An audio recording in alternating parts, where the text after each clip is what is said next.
Merci à tous de nous rejoindre pour la dernière partie de Regard croisé de ce jour au Togo. Pour les avancées importantes dans la mise en œuvre des programmes de coopération entre le pays et l'Union européenne, on va en parler. Le Togo a réalisé des avancées importantes dans la mise en œuvre de son programme de coopération avec l'UE pour la période 2021-2023 selon les conclusions de la revue du portefeuille de l'UE au Togo réalisée le 26 septembre 2023. Credo Tété, vos Oui, avis sur le sujet?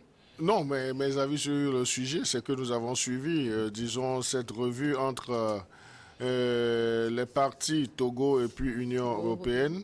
Et ce que nous avons, les conclusions, comme vous venez de le dire, les conclusions de cette revue du portefeuille de l'UE au Togo établissent des progrès remarquables sur la période 2021-2023. Et en termes de revue, quels ont été les points de discussion ou bien les points d'évaluation entre ces parties prenantes, je rappelle le Togo et l'Union européenne, c'est qu'il y a la mise en évidence des succès. En termes de revue, on peut énumérer la mise en évidence des succès enregistrés dans trois domaines clés. Et les trois domaines clés, le premier, c'est le développement humain et l'inclusion socio-économique. Le second volet, ou bien domaine clé, c'est les agro-industries durables, la gestion des ressources naturelles. Et enfin, nous avons la consolidation, donc qui est la revue, le troisième domaine clé, c'est la consolidation d'une société togolaise apaisée et résiliente. Donc voilà, disons, les trois domaines clés qui ont été passés en revue par les parties prenantes, par les experts avisés de l'Union européenne et, disons, les laboureurs du Togo. Donc c'est cela qui a amené les parties à dire, à conclure que ce fut des progrès assez remarquables. Et lorsque vous écoutez le chef de la délégation de l'Union européenne faire sa déclaration à l'issue ou bien au cours de ces travaux en citant aussi des points qui ont concouru, disons, à cette émergence du Togo. Donc, c'est assez rassurant. Donc, on sent que derrière, il y a une certaine volonté, il y a un travail qui est fait. Donc, je crois que nous aurons l'occasion de revenir sur, disons, les points soulevés par le chef de la délégation de l'Union européenne. L'Union européenne reste un partenaire important au développement au Togo. Oui, Charlotte, le Togo coopère avec l'Union européenne depuis des siècles, hein, mais cette coopération a été renforcée avec la signature de l'accord de Cotonou en 2000. Et donc, le Togo est aujourd'hui le bon élève de cette coopération.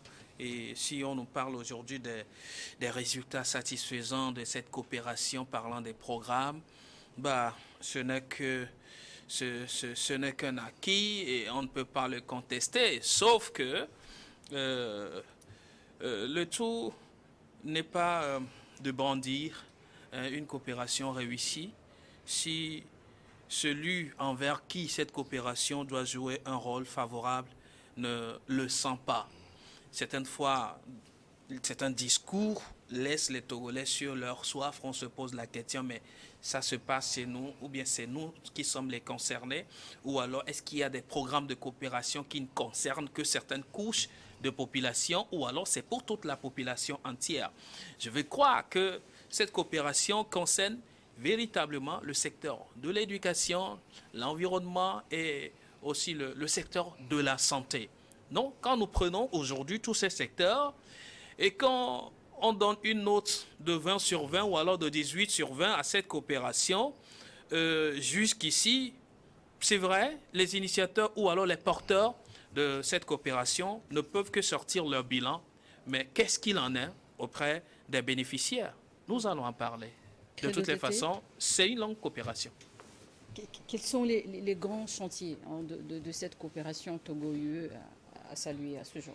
Non, les grands chantiers, donc je crois que c'est les trois domaines clés que j'ai énumérés tantôt, qui nous a parlé du développement humain, c'est-à-dire on place l'homme au centre de toutes les actions, et également les agro-industries, donc la consolidation d'une société togolaise apaisée et résiliente. Donc moi, si vous le permettez, je vais revenir avant Oui. qu'on ne fassent les coopérations et les comparaisons. J'ai été heureux en suivant les déclarations du chef de la délégation de l'Union européenne parce qu'il a touché 2 points très essentiels. C'est vrai, il y a des techniciens de l'évaluation d'un programme de coopération entre l'Union européenne et le Togo, mais il a parlé, je disais tantôt, d'un taux d'absorption des engagements financiers. Avant d'absorber les engagements financiers, c'est qu'il y a un travail qui se fait en amont. Et s'ils ont reconnu que le taux d'absorption des engagements financiers par le Togo est remarquable, c'est qu'un travail a été fait, un travail de fond a été fait, les jalons ont été posés quand il le fallait.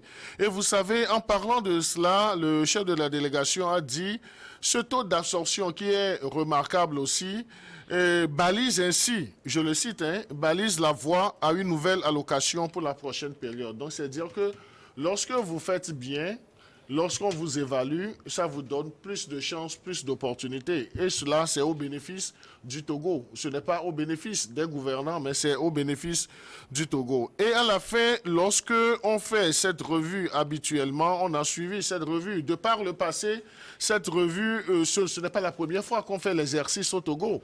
De par le passé, on a vu même que cette revue n'a pas été concluante, en ce sens que les attentes des partenaires n'ont pas été toutes comblées. Mais aujourd'hui, lorsqu'on a fait cette revue le 26 septembre dernier, sous la présidence de Madame la ministre secrétaire générale de la présidence, Sandra Ablamba Johnson, on a noté du côté des 2 parties une certaine énergie de satisfaction. Donc c'est ça qui est aussi très important. Et lorsqu'on épouse cette satisfaction, c'est que logiquement, on va sur le terrain de fiançailles entre l'Union européenne et le Togo. Donc c'est-à-dire que les choses marchent bien et les techniciens sur le terrain aussi des 2 côtés font bien ce travail d'évaluation. Donc, c'est une évaluation, je le rappelle, à mi-parcours parce que nous aurons également une autre évaluation dans les prochains mois et ça nous permettra de réfléchir sur d'autres approches de solutions. Dieudonné a bien fait de soulever un point. Ça, c'est la question que le commun des mortels, tout commun des mortels, pourra se poser. Quel est le bénéfice pour les populations? Pour les populations, quel impact direct? Quel impact direct pour les populations? Donc, toujours est-il que lorsque les jalons sont posés, ça ne sera pas de la magie pour que du jour au lendemain, qu'on retrouve ça dans le panier, dans la marmite du citoyen ou dans le panier de la ménagère. Mais ce sont des actions qu'on pose et à long terme, les résultats seront beaucoup plus à long terme. Donc ça sera bénéfique. Rester amorphe, rester inerte, en ne posant pas les bons jalons, je ne pense pas qu'on puisse espérer demain des résultats assez meilleurs. Les partenariats sont fructueux. Nous sommes en octobre, en Dieudonné Sironou, c'est aussi le mois de la promotion du consommé local. Le domaine là aussi est aujourd'hui très dynamique.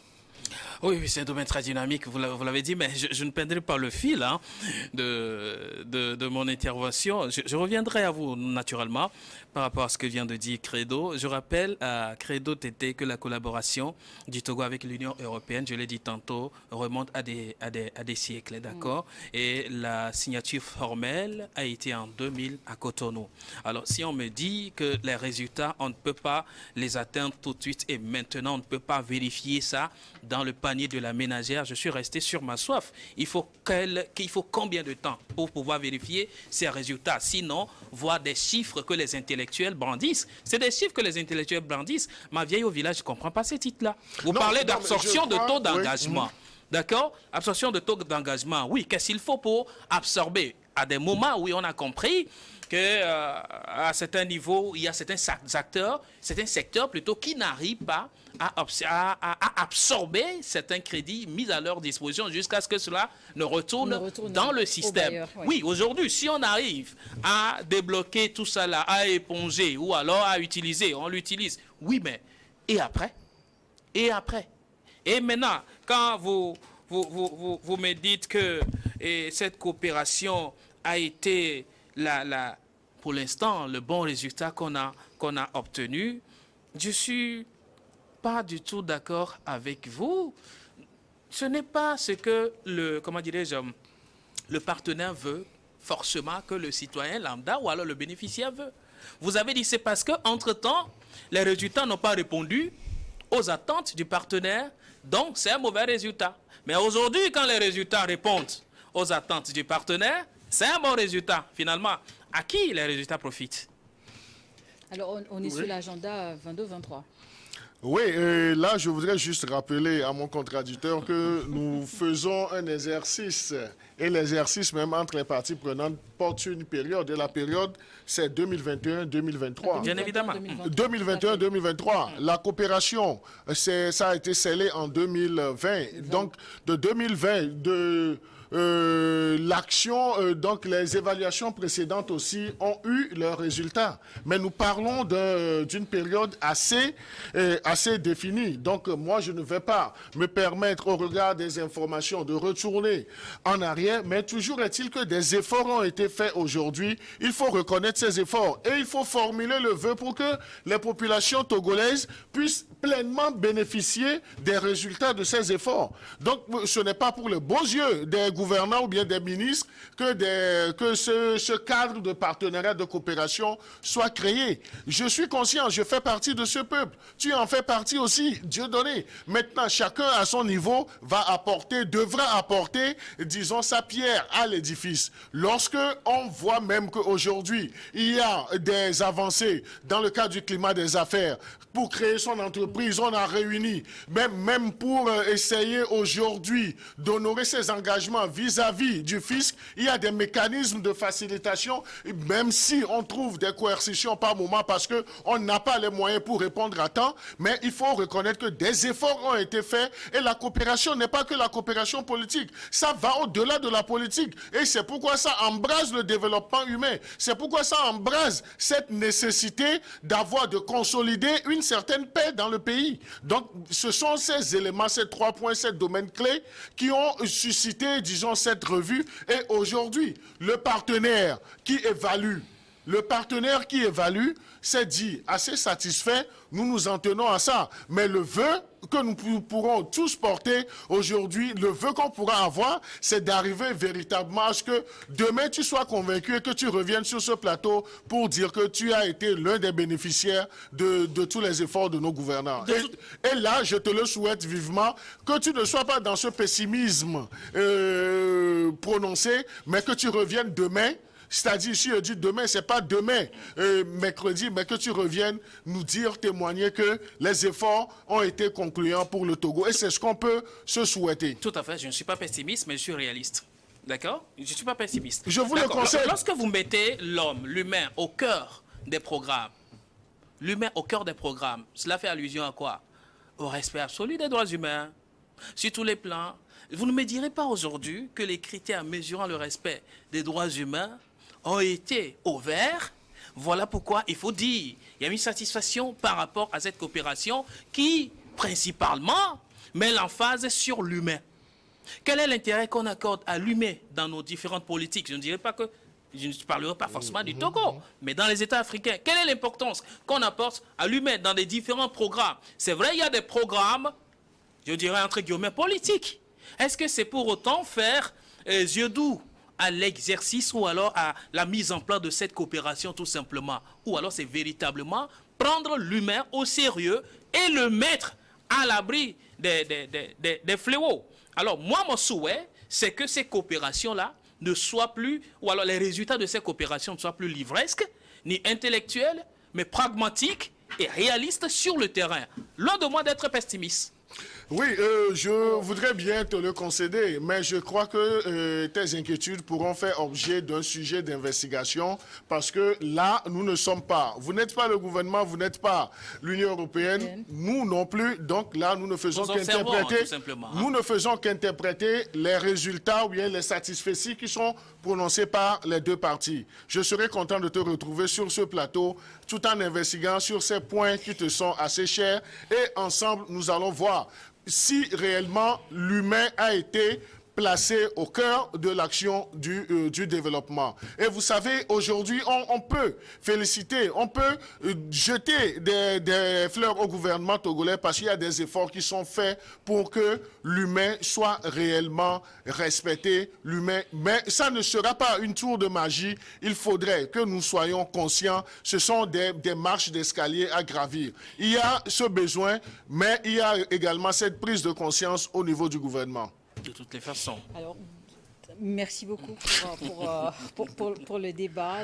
En tout cas, retenir, les deux parties ont exprimé, en tout cas, sont satisfaits de l'évolution de ce cas de coopération. C'est d'attendre aussi à plus d'investissements dans les années à venir, selon... Oui,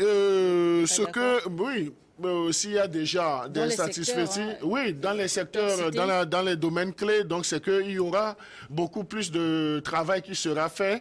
Et cela, si déjà il y a des résultats probants qu'on a eu dans ces trois domaines, donc c'est qu'on ne doit pas dormir, ou bien le Togo ne doit pas dormir sur ses lauriers. Le Togo doit carburer beaucoup plus pour essayer d'étancher la soif de Dieu donné, totalement. En tout cas, la soif des Togolais. Hein.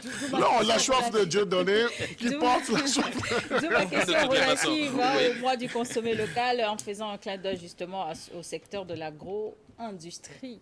Tout à fait. Je crois que le gouvernement togolais a félicité suite à cette initiative de consommer local. Écoutez, je pense que c'est un projet aussi partagé par tous les pays membres de l'UEMOA. Oui. Et le Togo porte ce projet, je crois. C'est la quelle édition cette année, consommer local le mois d'octobre. D'accord. C'est une très belle initiative. Cependant, quand je vois le fond et la forme de cette initiative, je me dis, on ne donne pas la chance à des projets, à des initiatives d'avancer lorsqu'on les pilote de cette manière. Quand vous dites consommer local, cela voudrait dire consommer le potentiel des efforts endogènes, des efforts produits par des populations togolaises, quelle que soit leur localisation, et donc ce qu'ils savent faire, leur ingéniosité. C'est de cela dont il s'agit. Je vois des gens qui parlent de consommer local, mais qui sont bien agoutis, comment dirais-je, en Louis Vuitton, et qui sont véritablement trempés dans des accoutumances importées. Et pourtant, vous parlez de consommer local. Depuis quand la marque Louis Vuitton et ces histoires sont des consommés locaux? Il faut qu'on fasse extrêmement attention. Lorsqu'on pilote un projet, un programme, que cela ne reste pas à l'étape politique ou à l'étape où il faut faire yeux doux aux partenaires pour après brandir des chiffres importants. C'est très bien. Notre pays, le Togo, aujourd'hui, a une image appréciable à travers l'Afrique, à travers le monde, d'accord. Mais renforçons davantage l'efficacité de cette image-là dans les véracités des faits. Le tout n'est pas de dire consommer local, mais soyons nous-mêmes des pionniers de la consommation locale en encourageant des initiatives locales. Aujourd'hui, on préfère plus l'expertise étrangère que ce qui est apporté, émise par des frères sur place, des sœurs sur place. Alors qu'on parle bien évidemment de consommation locale. De quoi parle-t-on? Donc, voilà pourquoi je dis, il ne s'agit pas de faire de la politique là où il y a de la technicité. Faisons la technicité là où il le faut, et la politique là où il le faut. Rien à mélanger. Le mois du consommé local est à sa 4e édition. 4e édition, voilà. Pour notre information, et le gouvernement togolais, ces dernières années, par des réformes, il y a des mécanismes d'accompagnement pour des initiatives, notamment des jeunes et des femmes, des mécanismes d'appui financier. Non, je dirais la 4e édition, c'est encore la jeunesse. C'est encore la jeunesse des esprits qui doivent, des initiatives qui doivent s'exprimer. Donc, 4 ans de mise en œuvre d'une nouvelle politique, d'une vision. Donc, je ne pense pas qu'on puisse être vraiment acerbe. Mais les remarques, les suggestions sont toujours les bienvenues. Et vous aurez remarqué, en parlant d'accoutrement, en parlant d'habillement, l'habillement même, nous-mêmes sur le plateau, il fut un moment, peut-être Dieu donné, quand il était sur sa télé, à un certain moment, c'était le costume, mais lui aussi, il a changé. Donc, il est dans le consommé local. Donc, il a déjà fait à son son niveau des efforts. Donc c'est dire qu'on ne doit pas tout attendre. C'est un choix personnel. Et là, le choix personnel, les populations togolaises doivent l'épouser aussi. Le gouvernement a bien fait de déclarer, disons, sa politique du consommer local. Mais on ne va pas tout attendre du gouvernement. Quelle est ma responsabilité? Comment est-ce que moi, individuellement, en tant que citoyen togolais, je puis contribuer à ce que ce mois du consommer local soit une réalité? Je n'en disconviens pas. Il faudrait qu'au niveau du gouvernement aussi, qu'on facilite les choses à ceux qui sont porteurs de ces projets-là.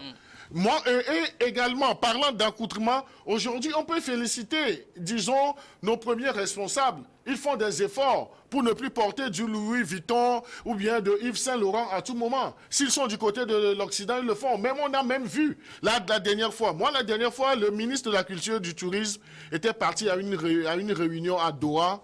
J'étais très heureux de le retrouver au moment où ses pairs des autres pays africain était en costume, il était en batakali. Oui. Donc c'est dire aussi que le consommer local est une nécessité. Ce n'est pas une contingence, c'est une nécessité. Et c'est compris du côté des autorités. Et cela doit rejaillir sur chacun à son niveau. Maintenant, consommer local, c'est faciliter également la production des énergies, des compétences. Et le consommer local doit mettre le citoyen togolais au centre des actions. Ça, c'est un appel. Ce n'est pas un procès qu'on doit faire. Parce que si on fait le procès, on le fait abusivement, on le fait de sitôt. On doit encourager à ce qu'on puisse donner toutes les chances aux Togolais. Et le consommer local aussi, c'est au niveau de l'intellect. Parce qu'il y a des gens qui sont porteurs de très bons projets, mais on préfère les laisser de côté, aller prendre des expatriés. Donc, lorsque nous disons consommer local, valorisons nos ressources, valorisons nos énergies, valorisons nos compétences. Donc, on doit être toujours dans la démarche de sensibilisation et non faire de sitôt en 4 années dans cette jeunesse de ce projet de faire un procès assez acerbe. Merci beaucoup, merci à tous. Je rappelle qu'il n'est pas du tout question d'un procès. Hein? Je pense que c'est toujours l'appel. Voilà, ce sont toujours des appels. Monsieur Credo, allez dans la santé, vous verrez des grands acteurs du monde de la santé à l'étranger qui sont très utiles là-bas et ils ont des difficultés à accéder au corps de professionnels de la santé. C'est une situation que nous déplorons tous. Les compétences, c'est là. Lorsque vous avez énuméré l'idée des compétences, nous disons les compétences doivent servir au Togo, doivent servir aux populations. Nous n'en disconvenons pas. Mais ce que je voudrais que nous puissions comprendre, la jeunesse de ce projet ne permet pas qu'on fasse des magies. L'exercice qu'on est en train de faire sur ce plateau, on est en train de stimuler les gouvernants parce qu'il y a des points assez sensibles où les Togolais veulent les voir agir. Et là, ça te dit, c'est choquer pour réussir. Choquer pour réussir. Et c'est cet exercice de choc pour réussir que tu es en train de faire sur ce plateau. J'ose croire que ça va porter, mais toujours est-il que l'ambition du gouvernement est à mesurer à sa juste valeur. Donc, il faut également que le gouvernement choque les populations pour que les populations réagissent promptement. Merci à je reprends la parole. Merci beaucoup. Merci beaucoup, Sionou, merci. Merci à tous pour vos riches contributions à ce débat. Nous sommes malheureusement arrivés presque à la fin, même pas presque, à la fin de Regard croisé du jour.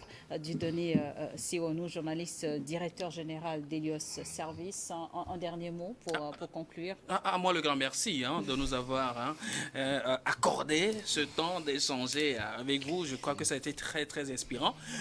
Merci aussi aux téléspectateurs, à nos chers internautes qui ne cessent d'écrire et de nous dire ce qu'il fallait faire. En tout cas, je pense qu'on est en train de répondre à vos attentes, même si ce n'est pas le cas. N'aiguisez pas trop vos couteaux. Et ma pensée à l'égard de ces jeunes élèves qui sont tombés sous des ruines des établissements scolaires mal placés. Je pense que l'État togolais fait de grands efforts. Il est à encourager davantage, à regarder dans le secteur de l'éducation. Je l'ai dit ici, les besoins sont énormes dans ce secteur. Il ne faut pas s'arrêter à la surface de Lomé, aller à l'intérieur du pays. Il y a encore des besoins hyper criards. Répondons à ces véritables besoins pour vraiment donner la bonne couleur à l'éducation togolaise. Merci beaucoup. Credo Tété, journaliste chez Le Médium.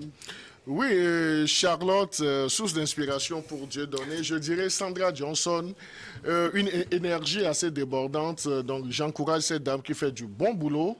Elle a fait ses preuves pour le climat des affaires. Aujourd'hui, elle a la lourde responsabilité de conduire un partenariat de taille avec l'Union européenne. Et c'est une dame qui a la main sur le cœur. Sandra Johnson, félicitations et bon courage à toi. Ta Nous source sommes en d'inspiration, octobre alors. et moi je reviens sur mon message fort à l'endroit de toutes les femmes. D'abord hommage à toutes ces femmes qui occupent aujourd'hui des postes de responsabilité de décision au Togo et en Afrique. C'est à saluer, c'est à encourager. Et à toutes les femmes d'ici et d'ailleurs, nous sommes en octobre, n'oubliez pas, la sensibilisation doit être accentuée autour de cette maladie, le cancer du sein. N'oubliez pas, il faut se faire dépister et pour avoir l'esprit tranquille. Non seulement se faire Merci. dépister, mais se faire accompagner par nous qui sommes les hommes. Ça, c'est un point très important Bien aussi. évidemment. La Merci bonne beaucoup palpation, d'avoir l'autopalpation, en tout cas. Je ne l'ai pas Merci dit. beaucoup. Nos pensées à l'égard de toutes ces Je femmes. pense hein. que j'avais la parole. Merci à tous. Merci à l'équipe de réalisation de ce nouveau numéro. Regard croisé, c'est fini pour aujourd'hui. Rendez-vous demain, Inch'Allah.